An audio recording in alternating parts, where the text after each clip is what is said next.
Dear colleagues, you are welcome to Module 9, Learning from the Experience of Policymaking, Examples of Policies and Strategies. This is the 9th of 9 modules in the blended learning course that supports a toolkit for developing, implementing and monitoring adult education strategies. This module contains a significant level of detail, along with a wide number of links to adult education strategies drawn from countries across Europe. Acknowledging the level of detail, I know you will find this content interesting, and it captures many of the lessons that we have addressed in the previous 8 modules, and that is available to you in the toolkit. On this slide, you will see a list of the partner countries involved in the DIMA project. They are Cyprus, 2 partners, and 1 partner each from Ireland, Slovenia, Slovakia and Belgium. For more information on the project and the partners, please visit the DIMA project website.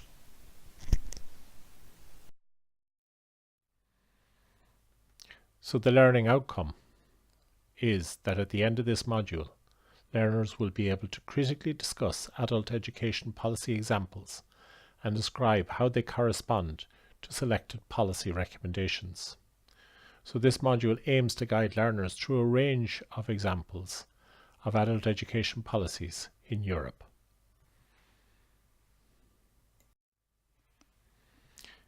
There is a format to how we have laid out the slides. The module description is that the module is divided into 6 sections.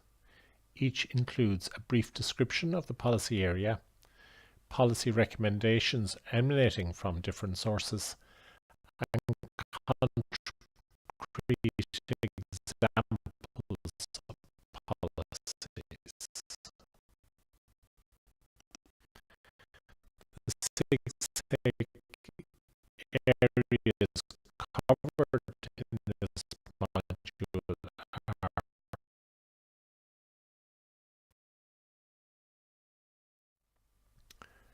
the first area we will look at is outreach. Outreach is a process whereby people who would not normally use adult education are contacted in non-institutional settings and become involved in attending and eventually in jointly planning and controlling activities, schemes and courses relevant to their circumstances and needs according to ward. Currently, the word outreach is often used interchangeably with other terms such as widening participation and combating exclusion. Outreach has become strongly connected with the notion of the disadvantaged.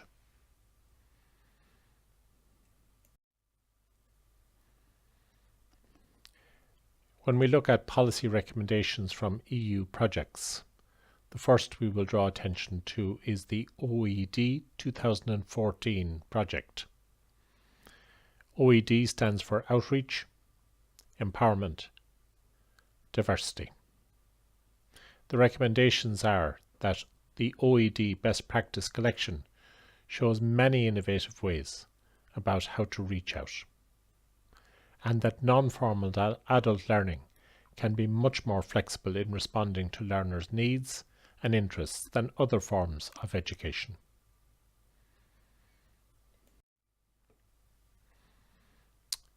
As concrete examples of European policies on outreach, we draw your attention to the New Skills Agenda for Europe 2016 and the Upskilling Pathways Initiative 2016. Hyperlinks to both policy documents are available from this slide. The New Skills Agenda for Europe seeks to make better use of the skills available, to equip people with new skills needed, and to help people find quality jobs to improve their life chances. The Upskilling Pathways Initiative suggests policies on how to help low-skilled adults progress to an upper secondary qualification.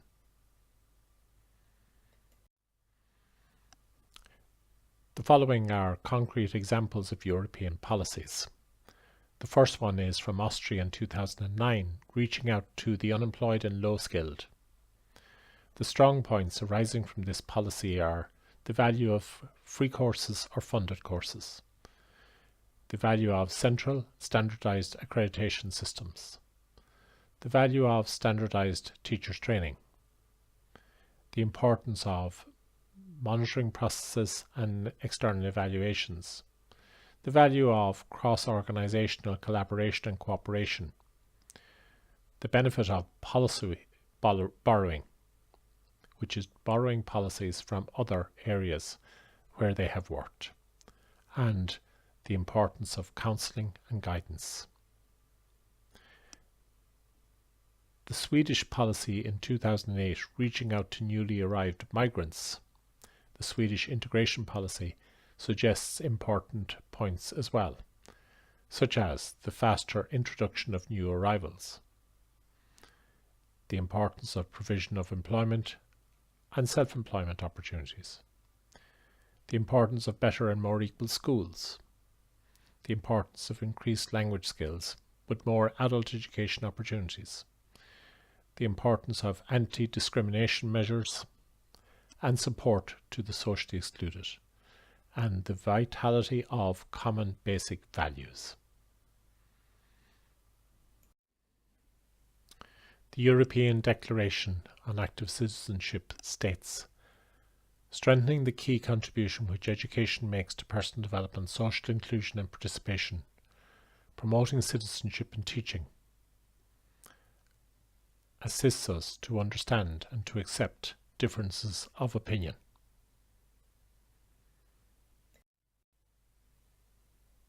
The policy cycle for education and democratic citizenship details how this can happen through education. Those of you that have read and listened to previous modules will be familiar with this cycle, the policy cycle. You will be familiar with policy formation, policy implementation, and policy review and sustainability. If you stop the slide for a moment and review the segments, you will see the process moving from the definition of education on active citizenship through legislation, supports, training, participation, networks, monitoring and evaluation, to developing new measures and sharing outcomes and then acting on outcomes. In this way, education is contributing to democratic citizenship. Arising from the policies, support for active citizenship is enhanced by promoting innovative experiences, disseminating examples of good practice, providing financial support, developing quality assurance procedures, supporting institutional agreements in adult education, developing cooperation among key actors at member state, regional and local level, and increasing provision of educational services and training. This slide offers examples of policies that support active citizenship. The first is the Organic Law of Education 2006 from Spain. This document suggests that the key policy of adult education is to develop capacities to participate in social, cultural and economic life and put into practice the right to democratic citizenship.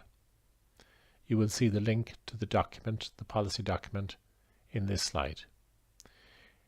The White Paper on Adult Education from 2000 in Ireland lists citizenship as one of the 6 priority areas of adult education that can influence the social context in which they live and its promotion of participative society. You will see the link to the full paper on the slide. The third area is quality and transparency, and the attributes here includes key processes of defining and achieving standards, implementing appropriate quality assurance procedures, measuring and comparing performance, self-monitoring quality and identifying areas of improvement, external monitoring through audit and inspection, and develop a culture of continuous improvement.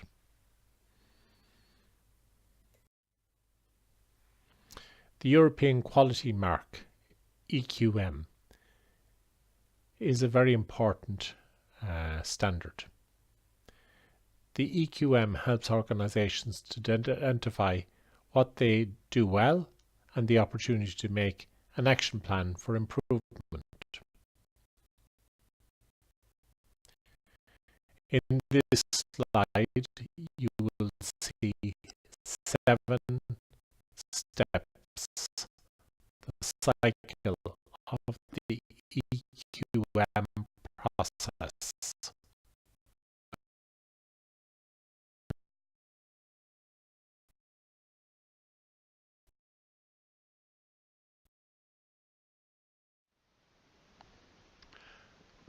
As a concrete example of an act that is focused on adult education, let us refer to the Adult Education Act of Iceland in 2010. We have a link on this slide if you want to access the Act directly. This Act in particular looks at evaluation and quality control issues so that the rights of the learner are respected. It also highlights the importance of accreditation for education and training providers. The work on this Act has been used to inform other acts that have been developed since. We also suggest the Adult Education Act from Serbia in 2013 as a concrete example of a policy that seeks to enhance quality and transparency. In this Act, Article 10, Article 62 and Article 63 address quality and transparency directly. It may be useful for you to pause the slides for a moment so that you can read the explanation for each of the article sections. The fourth area is financing adult education. The European Agenda for Adult Learning 2011 calls for ensuring a viable and transparent system for the funding of adult learning based on shared responsibility with the high level of public commitment to the sector and support for those who cannot pay, balanced distribution of funds across the lifelong learning continuum, appropriate contribution to funding from all stakeholders, and the exploration of innovative means for more effective and efficient financing.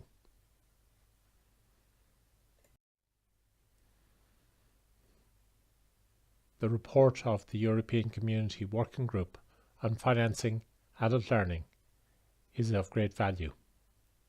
This working group used an open method of coordination as a framework, included all adult learning stakeholders from across Europe, analysed specific adult learning stakeholders' investment in adult learning, looked at common funding instruments, their advantages and disadvantages, and developed indicators for successful funding policies and instruments. The following slide profiles the outcomes.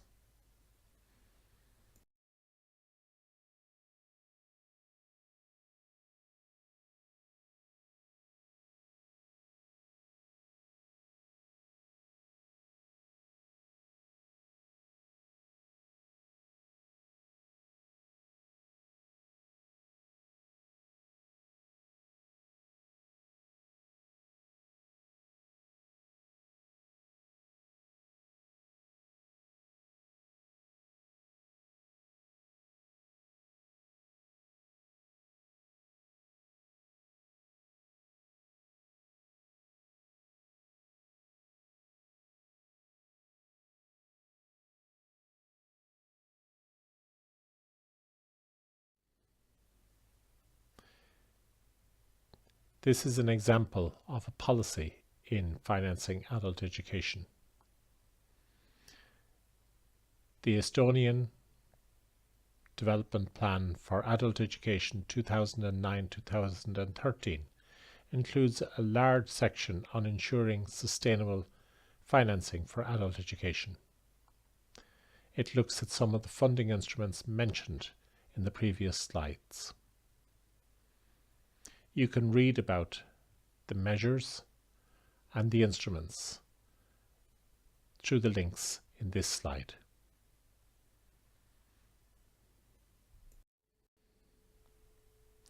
The fifth area is policy dialogue attributes. Policy dialogue allows a diverse mix of public participants with a range of views and values to learn from written information and from experts, listen to each other and share and develop their views, reach carefully considered conclusions, and communicate those conclusions directly to inform government's decision making.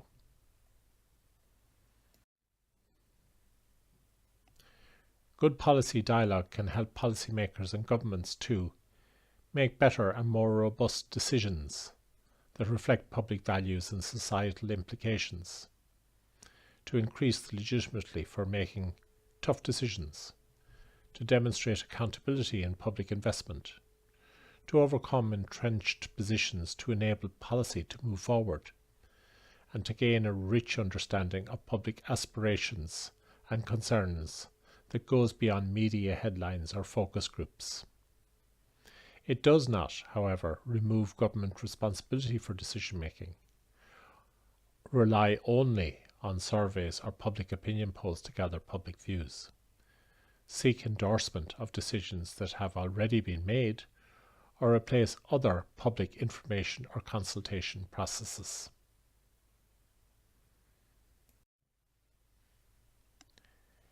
The following are two examples of policies that focused on policy dialogue.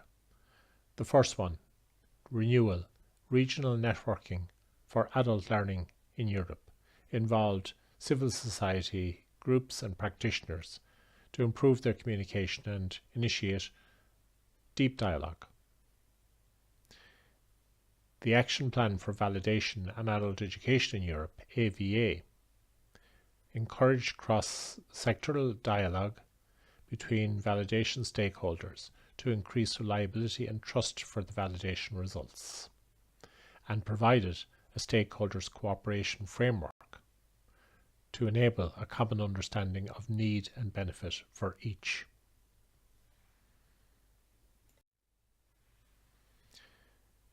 Here are some more examples from Ireland. The Forum for Adult Learners was brought together to influence policy decisions. You can follow and see a full text of the strategy from this slide. In Finland, the Liberal Adult Education Cooperation Group or body includes a range of stakeholders, and it meets regularly to discuss issues of mutual interest. Policy coherence is defined by the OECD as a systematic promotion of mutually reinforcing policy actions across government departments and agencies, creating synergies towards achieving the agreed objectives. Within national governments, policy coherence issues arise between different types of public policies, between different levels of government, between different stakeholders, and at an international level.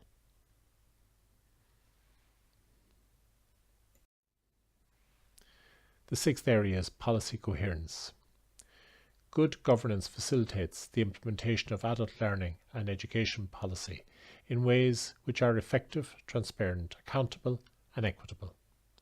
Representation and participation by all stakeholders are indispensable for responsiveness to the needs of all learners, in particular the least powerful. To these ends, we commit ourselves to promoting and supporting intersectoral and interministerial cooperation. This is the BELAM Framework for Action 2009.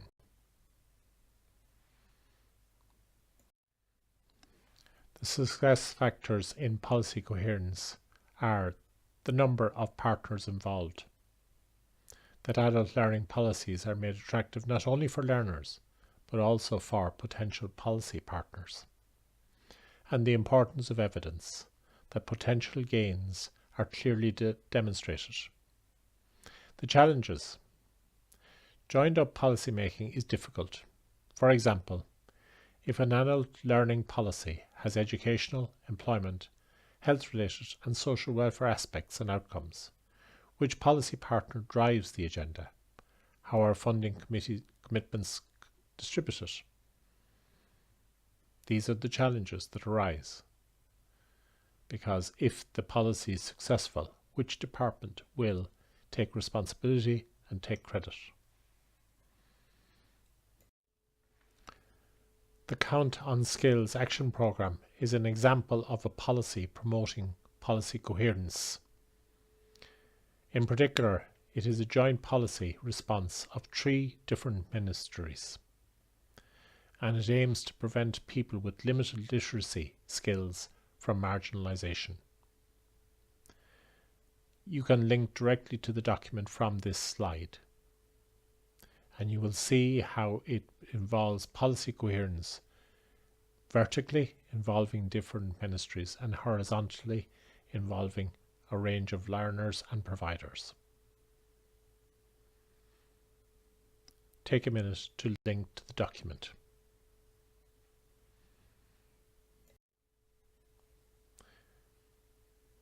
Colleagues, we have arrived at the end of Module 9, in which we have explored a wide range of examples of policies across a number of European countries.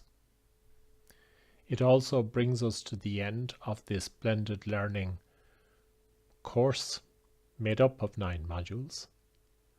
The 9 modules each are linked to a module in a toolkit for developing, implementing and monitoring adult education strategies. We hope that between the blended learning course and the toolkit, the project has given you a better insight into strategies for policy making in adult learning. Thank you.